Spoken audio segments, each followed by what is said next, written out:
This is for an owner who's asking about the tubing that runs from the slave cylinder, the clutch slave cylinder, over to the top of the transmission.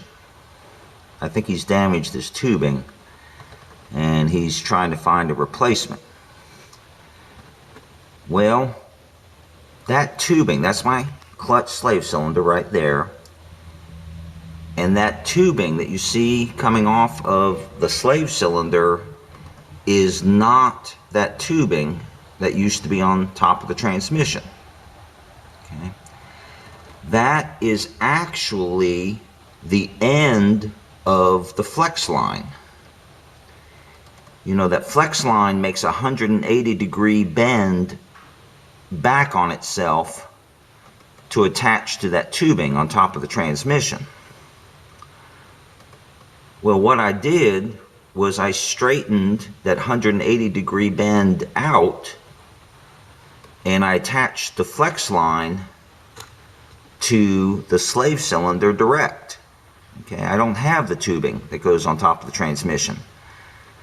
I go directly from the master cylinder to, because you know the flex line attaches directly to the master cylinder, and then the other line is attached directly to the slave cylinder here. So I don't have that tubing that goes on top of the transmission. I've thrown it away. And I'll jack up the car and show you what it looks like from underneath. And this is what it looks like from underneath the car.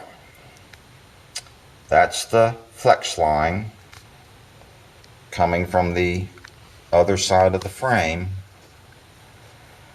and it runs up to the slave cylinder direct.